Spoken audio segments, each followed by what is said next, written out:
Environment అనే దాంట్లో వంతారా అనే దానికి సంబంధించిన ఒక కోర్టు కేసును ఆధారం చేసుకుని వైల్డ్ లైఫ్ ప్రొటెక్షన్ యాక్ట్ కానీ నేషనల్ జూ పాలసీ కానీ ఇట్లాంటి టాపిక్స్ని చెప్పుకునే క్రమంలో మనం టైగరు, ఎలిఫెంట్ లాంటి పదాలు వాడాం.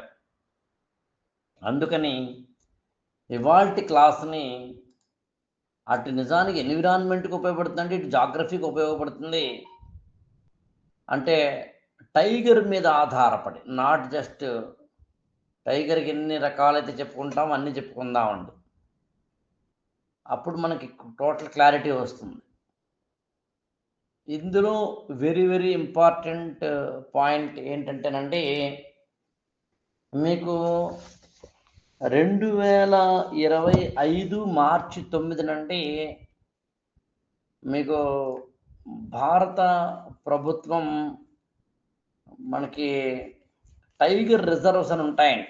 టైగర్ రిజర్వ్స్ అంటే అర్థం ఏంటంటే, ప్రత్యేకంగా టైగర్లని అంటే పులులను కాపాడి పులులను సంరక్షించడానికి ఒక ప్రత్యేక మనకి ఏమంటే ఫెసిలిటీస్ లాంటి. మీకు ఇంతకుముందు క్లాస్లో గుర్తుందండి, మనము ఈ వంతారా అనే దాన్ని చెప్పినప్పుడు ఒక రెస్క్యూ, రీహాబిలిటేషన్ అంటూ మనం కొన్ని పదాలు చెప్పాం, మీకు గుర్తుండే ఉంటుంది. అంటే జంతువుల్ని కాపాడుకోవడము, రక్షించుకోవడము. అలా టైగర్లను రక్షించుకునేందుకు టైగర్ రిజర్వ్స్ ఉంటాయి. అది మార్చి 9వ తారీఖు 2025 నుండి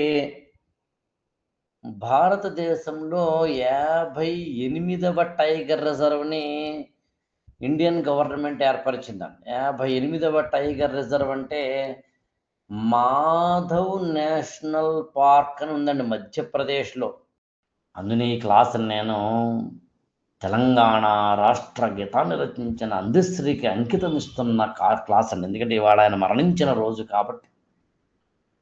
జయ జయ హే తెలంగాణ జననీ జయకేతనం, ముక్కోటి గొంతుకలు ఒక్కటైన చేతనం అంటూ ఆయన రాసిన జాతీయ గీతం. నా గీతం జాతి జనుల గుండెల్లో గూర్నిల్లగా అంటాడండి శ్రీశ్రీ. అలా గుండెల్లో గూర్నిల్లిన ఒకానొక జాతీయ గీతాన్ని, రాష్ట్ర గీతాన్ని రచించారు కాబట్టి ఖచ్చితంగా ఆయన్ని తలుచుకుంటూ క్లాస్ చెప్తున్నప్పుడు చూసారా, మీరు గమనించారండి ఎంత బాగా వస్తుందో క్లాసు, ఎంత అత్యద్భుతంగా వస్తుందో క్లాస్. అందుకే నేను ఎప్పుడూ కూడా అమ్మను, నాన్నను, గురువును, మనకి ఇష్టమైన వ్యక్తిను తలుచుకుని క్లాస్ స్టార్ట్ చేయాలి. నేను ఎప్పుడన్నా అలాగే గౌరవిస్తూ చేయాలి. నేను స్టూడెంట్స్ పేరు రాస్తే ముందు శ్రీ అని పెడతాను. ఎప్పుడన్నా మీరు అంటే ఉదాహరణ మీ పేరు సురేష్ అనుకోండి, శ్రీ సురేష్ అని పెడతానండి. ఇది నేను ఎప్పుడన్నా అంటే నా మనసులో కూడా స్టూడెంట్ని తక్కువ చేసి చేయను. I respect them. అలా ఇప్పుడు మీరు ఎప్పుడైనా కానీ ఏమంటుంది దాన్ని ఒక ఒక ఒక ఒక పని చేసేటప్పుడండి దానికి ఒక పవిత్రతను, ఒక ఉదాత్తతను ఏర్పరిస్తే ఆటోమేటిక్గా ఆ పని చాలా బాగుంటుంది. మనం ఏం చేస్తున్నామండి, స్నానం చేయకుండా చదువుతామండి, పాచి పళ్ళతో చదువుతామండి. అసలు మనకి ఏమి మనం నికృష్టమైన పుస్తకాలు అందంగా పెట్టుకోమండి, వాటికి అట్టలు బాగా వేయమండి. అసలు వీటన్నిటితో షార్టే చేయాలనిపిస్తుంది నాకు ఇప్పుడు అండి. అట్టలు బాగా పెట్టమండి. పెన్నులండి ఒకటే పెన్ను వాడతాయి, 3 పెన్నులు వాడితే ఏం పోయింది, ముష్టోళ్ళ ఒక పెన్న వాడాలా? ఆ పెన్ను కూడా బాగుండవండి. ఆ పెన్ను కూడా ఒకటే ఉంటుంది డెస్క్ మీద కావాలంటే. పెన్సిళ్ళు ఉండవండి, స్కేల్ ఉండదండి. ఏం బతుకురా అనేది. ఎందుకు వస్తుంది నీ దగ్గర సరస్వతీదేవండి? అది నీ సెల్ ఫోన్ చూడు, రెచ్చిపోతావు. ఆ సెల్ ఫోన్కి ఛార్జ్ పెడతావు. ఏదైతే నీకు ఇంట్రెస్టో అమ్మవారండి సరస్వతీదేవి. ఇక్కడ మతంతో పని లేదండి. అది క్రైస్తవులైనా, ముస్లింలైనా, ఎవరైనా, లేదా తెలుగు వారైనా, ఆ హిందువులైనా, ఎవరైనా నీకు భక్తి శ్రద్ధ ఉందా లేదా అన్నది పాయింట్ అండి. అంతరిక్షంలోకి, స్పేస్లోకి ఫస్ట్ టైం ఒక లాంచ్ వెహికల్ని పంపించేటప్పుడు మానవుణ్ణి పంపించాలన్న ఉద్దేశంతో రష్యా చేసిన ఒకానొక ప్రయోగంలో ఎవరిని పంపించారంటే ఇద్దరే మిగిలారండి లాస్ట్‌లో. యూరి గగారిన్ ఇంకొక అతనునండి.